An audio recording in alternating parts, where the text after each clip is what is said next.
नमस्कार, जय लवजी, जय भीम मित्रांनो.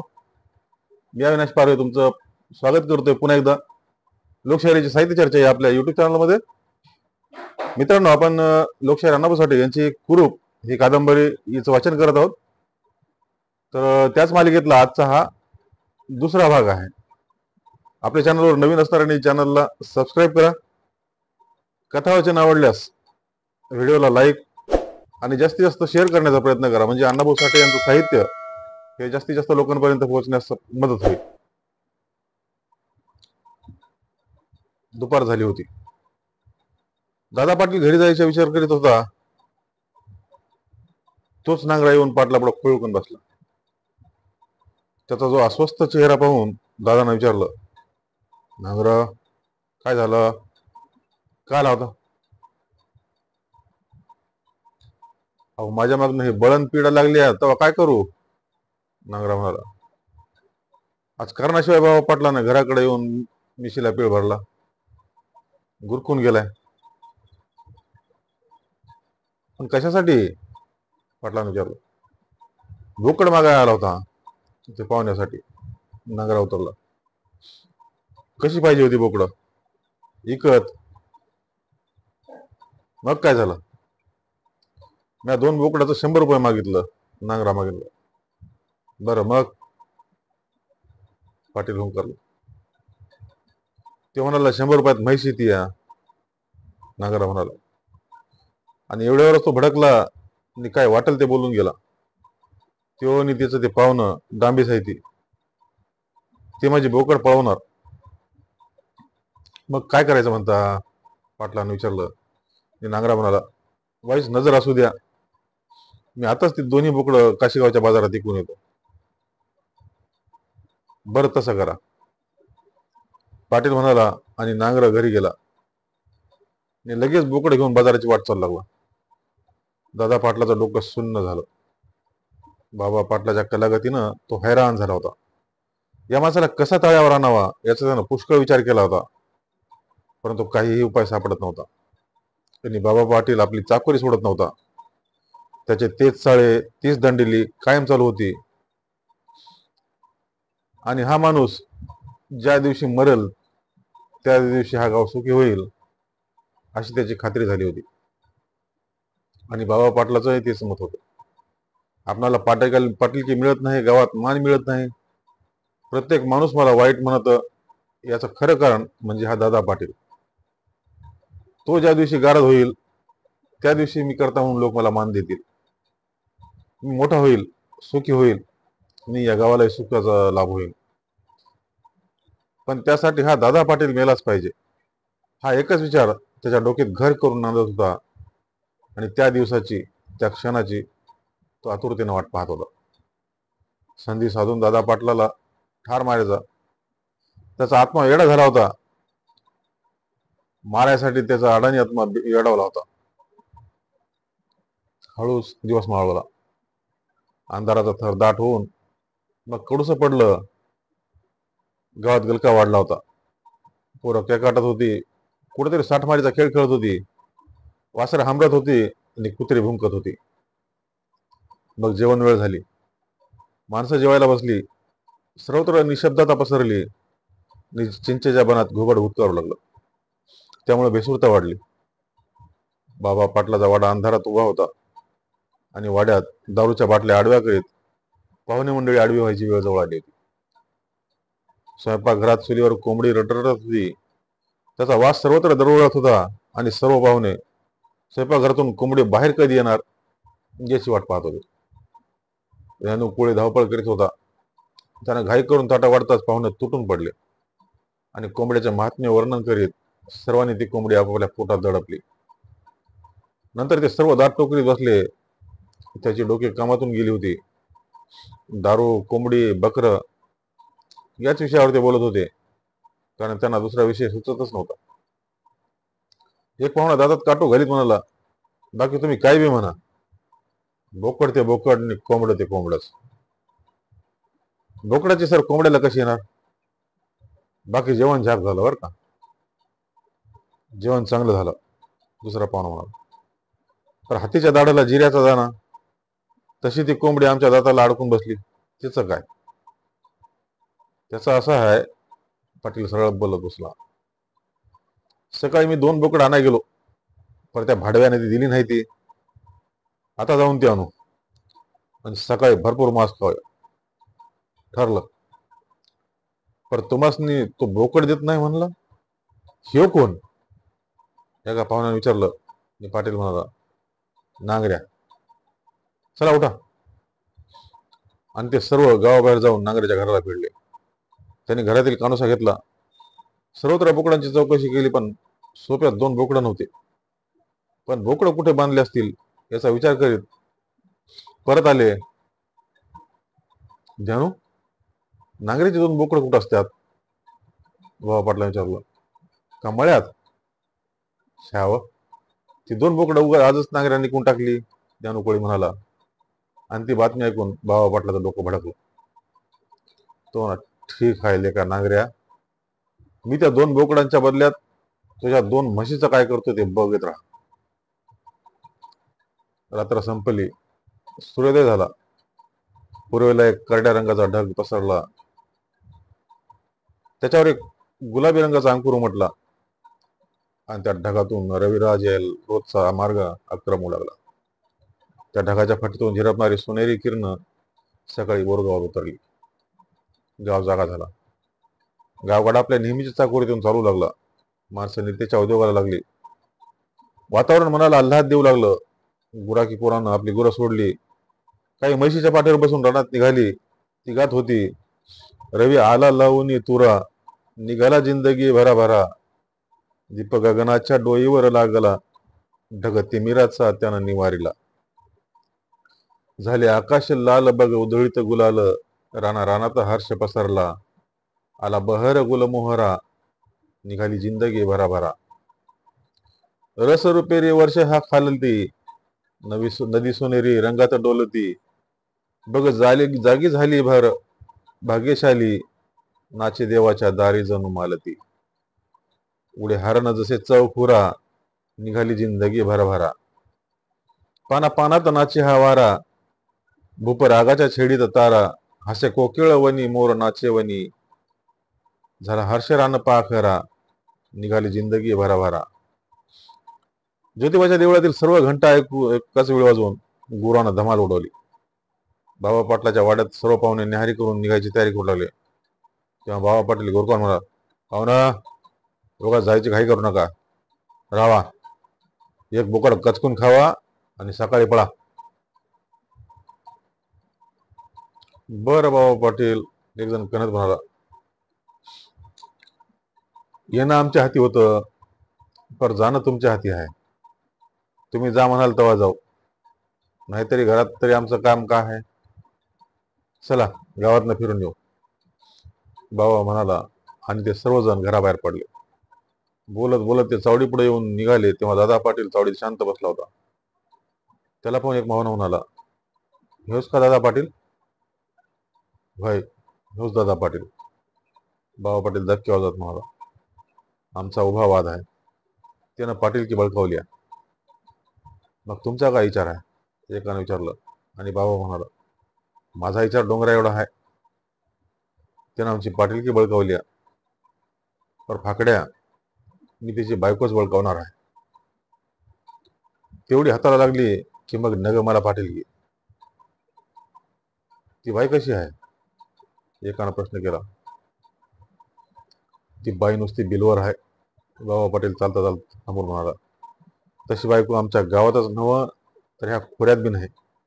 नुसतं हरण, आणि तिचं नाव बी हरणाच आहे. पर ती घराबाहेर पडतच नाही. कशाला तसं करताय? गावातल्या गावात तसं करणं बरं नाही. एक पाहुणा शहाणपणाचा आवाहन म्हणाला.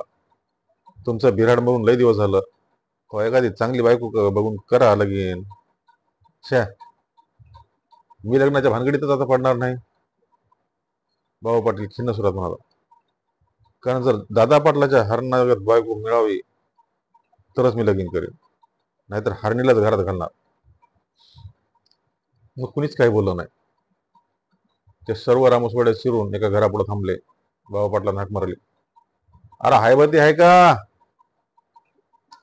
तसं हैवती पुढे आला. या की पाटील, बसा. जा 2 बाटल्या घेऊन ये, बाबा पाटील म्हणला. आणि लवकर पळ. हैवती पळ जाऊन 2 बाटल्या घेऊन आला. त्याजवळ घेऊन पाटलानं विचारलं, कुणाचा बोकड इकायचा आहे का? आमचंच इकायचं आहे, ते बघा. हैवतीनं बोकड दाखवलं आणि पाटलानं प्रश्न केला, किंमत काय घेणार? 30 रुपये. ठरलं, हे पैसे घे. पाटलानं 30 रुपये त्याला देऊन त्याला म्हणाला, पर हे बोकड वाड्यात घेऊन जा, मुसलमानाला सांगून सरळ कर, मी जाताना 3 बाटल्या घेऊन जा. ते सारं करतो. हैवती बोकड घेऊन गेला आणि बाबा पाटील पाहुण्यासह दारू पिऊ लागला. त्या 2 बाटल्या संपवून ते पुन्हा पेठेत आले. पाहुण्यानं एका दुकानात बसून बाबा पाटील सरळ नांगऱ्याच्या घरी गेला. त्याला पाहून नांगऱ्या भ्याला. म्हणाला, राम राम, या. मला तुझा राम राम न गा. पाटील मित्र म्हणाला, बोकड मला न देता ते बाजारात टिकून या सापाला डिवचलास. आता मरायची तयारी कर. पुढे तो काहीच बोलला नाही. गरकन वळून पेठेत आला आणि पाहुण्यानं घेऊन घरी गेला. थोड्या वेळानं नांगरा सावडीत आला. दादा पाटलाला म्हणा, पाटील, आताच बाबा पाटलांना घरी येऊन मला खुनाची धमकी दिली आहे. आता मी काय करू? असं म्हणजे त्यानं तुम्हाला खुनाची धमकी दिली आहे? दादा पाटील गंभीर स्वरात म्हणाले, मग तुम्ही आताच्या आता तालुक्याला जाऊन खुनाच्या धमकीची फिर्याद करा आणि पुढे जे जे होईल ते सर्व मी पाहीन. आता या पिसाट लांडग्याला कायद्याचा बडगा हवा आहे. मग मी आताच जातो. असं म्हणून नांगरा उठला आणि एका पोराला घेऊन तो सरळ तालुक्याला गेला. पुन्हा दादा पाटलाचं डोकं ठणकू लागलं. पुन्हा बाबा पाटलाचा विचार त्याच्या डोक्यात थैमान घालू लागला. त्याची मनस्थिती अस्वस्थ झाली आणि मी जेवून येतो असं नाथाला सांगून तो शांतपणे उठला. तो घरी जात होता, पण त्याच्या डोळ्यापुढं बाबा पाटलाचा भूत कायमचं नाचत होतं आणि ते त्याच्याबरोबर सावलीप्रमाणे चालत होतं. पाटील वाड्यात आला तेव्हा वाड्यात कोणीच नव्हतं. एकटी हरणाबाई पाटलाची वाट पाहत सोपट्यात उभी होती. पाटील अंगणात येतच ती खुदकन हसली, पण पाटलाचा चेहरा गंभीर पाहून ती गंभीर झाली. आज नक्कीच काहीतरी घडलं असावं असं वाटून ती हळूच म्हणाली, आज का कोणाशी भांडण झाले? मुळीच नाही, पाटील हसून म्हणाला. उभ्या गावाशी भांडणारा बाबा पाटलासारखा बहादर या गावात जिवंत असताना आम्हा पामरांना कुणाशी भांडण्याची काय गरज आहे? ऐकून हरणाबाई मोठ्यानं हसली. म्हणजे आजही त्यानं दंगल केली वाटतं. बाटली, बोकड आणि दंगल हे तिन्ही त्याच्या पाचवीलाच पुजली आहेत, दादा पाटील म्हणाला. आज त्यानं नांगऱ्याला खुनाची धमकी दिली.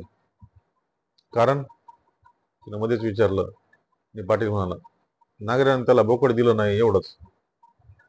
अगो बाई, मग मी लिपिडाच आहे ही, ती बेल्यासारखा चेहरा करून. हरणा, पाटील हुंकारला. काय बोला? ती पुढं बोलली. मग पाटलाने तिच्या खांद्यावर हात टाकून तिला आपल्या खोलीत नेलं. तिथं पलंगावर त्याला बिलगून बसली. पाटलाने तिला अधिकच जवळ घेऊन तिचा एक मुका घेतला आणि तिला तशीच हृदयाशी धरून ते म्हणाला, बाबा पाटील म्हणजे पिढा नव्हे, ती एक गावाला लागलेलं भयंकर कीड आहे. मात्र लक्षात ठेव, गावात तो बोकडासाठीच भांडतो आणि गावापेक्षा एक जबरदस्त वार कराय तो आपला हत्यार सज्ज करून उभा आहे. कारण त्याला आमची पाटीलकी, प्रतिष्ठा आणि दौलत हे सारा हवं आहे. म्हणून आम्ही फार फार सावध असणं जरूर आहे. सावध तुम्हीच असलं पाहिजे. कारण आता तुम्ही. ती पुढे बोलली नाही, लाजून सूर झाली. त्यानं पुन्हा तिला जवळ घेतली, पोटाशी धरली, विचारलं, सांग ना. कारण आता तुम्ही काय? मग तिने त्याच्यात कानाजवळ तोंड नेलं आणि म्हणाली, आता तुम्ही कोणाचं तरी वडील होणार आहात. काय म्हणतेस? आनंदाने एकदम ओरडला, मी वडील होणार? आणि तू कोण? मी मी आई, असं म्हणून ती खोलीतून बाहेर पडली आणि पाटील हर्षभरीत होऊन पलंगावर उताना पडला. आता या घरात एक लहान बाळ जन्माला येणार. मग ते या घरात खेळत वाढणार आणि नंतर त्या अंगणात खेळायला जाणार. मग मोठं होऊन या घराचा दौलतीचा वारस होऊन या सावडीत मी जिथं बसतो त्याच जागी तोही बसणार. पण तो मुलगा असेल तर, आणि मुलगी असेल तर, काही का असं ना, आपण एका बाळाचे जन्मदाते ठरलो आहोत, त्यातच तुम्ही आनंद मानला पाहिजे, नियतीला शरण गेला पाहिजे. ऐकू आलं का? चौकटीतून हरणाबाई बोलली. बोला, काय हुकूम? जेवण वाढलाय, ती हसली. अरे खरंच की, फार विसरूनच गेलो होतो मी. तो म्हणाला. कोणता विचार करीत होता? तिने विचारलं. आणि पाटील म्हणाला, विचार हाच की आता आपला अवतार संपला, कारण आपलं लवकरच एका बाळाचे जन्मदाते होणार आहोत. पण प्रश्न आहे की तो बाळ मुलगा की मुलगी? त्याचा आत्ताच विचार करून काय उपयोग? हरणाबाई म्हणाली. देव देईल ते घ्यायचं. माणसाला मुलगा काय मुलगी काय, दोन्ही डोळे सारखेच असतात. खरं आहे तुझं. असं म्हणून पाटील ताटावर बसला आणि म्हणाला, हो तर काय, बाबा पाटलाला पाटील की प्रतिष्ठा आणि दौलत हे सर्व हवं आहे, आणि आपल्याला कोणत्याही परिस्थितीत त्याचं रक्षण करायचं आहे. पण तुम्ही जीवाला जपायचं, सावध असायचं, ती म्हणाली. मी बेसावध नाही, पण वेळ काही सांगून येत नाही, दादा पाटील म्हणाला. ती वेळ कसलीही येऊ दे, मात्र तू धीर सोडायचा नाही, कोणत्याही प्रसंगी डगमगायचा नाही. जर तू एखाद्या प्रसंगी खचलीस तर ही भावकी तुला हाकलून देईल, हे विसरू नको. हे मी कधीच विसरणार नाही. हरणाबाई निर्धारयुक्त स्वरात म्हणाली, मी कधी कधी विसरणार नाही. आणि तुम्ही लक्षात ठेवा, मी या वाड्यातून जिवंत बाहेर जाणार नाही, हाच निश्चय ठेवू. पाटील जेवण उठत म्हणाला. परंतु आजच हे तुम्ही सर्व का बोलत आहात? त्याने दुःखी स्वरात विचारलं. कारण दिवसेंदिवस परिस्थिती कठीण होत आहे, पाटील म्हणाला. तो सामना जवळ येत आहे, आणि पुढे मला तो सामना टाळता येणार नाही. आता मी पळणार नाही. पाटील चावडीकडे निघाला तेव्हा हरणा सोप्यात येऊन हळूच म्हणाली, मी सांगितलेली गोष्ट कोणालाही बोलू नका. तिच्या चेहऱ्यावर काळजीचा भाव दिसला आणि पाटील गंभीरपणे म्हणाला, का सांगू नको? आताच मी चावडीच्या खांबाला एक नोटीसच चिटकवणार आहे. कसली नोटीस? तिने विचारलं. नोटीस अशी की मी दादा पाटील लवकरच बाप होणार आहे. बाबा पाटील बोलला. दादा पाटील बोलला आणि ती दोघंही मोठ्याने हसली. त्यावेळी हास्यानं हर्षानं आनंदानं तो वाडा भरला होता. तो अपार आनंद उरात घेऊन दादा पाटील पेठेत गेला आणि हरणाबाई त्याची वाट पाहू लागली. दादा पाटलानं चावडीच्या एका पायरीवर पाय ठेवला. तोच मागून अंतू पाटील आला आणि म्हणाला, दारू, बोकड आणि पाहुणे यांनी बाबा पाटलाचा वाडा डोक्यावर घेतला आहे. मोरदे त्याला, तुम्ही सावध असा, दादा पाटील म्हणाला. परंतु त्या मुरदाडाच्या नादाला लागू नका. असं बोलून पाटील सावडीत गेला आणि अंतू पाटील जोत्यावर बसून बाबा पाटलाची फेरी पेठेत कधी येते याची वाट पाहू लागला. धन्यवाद.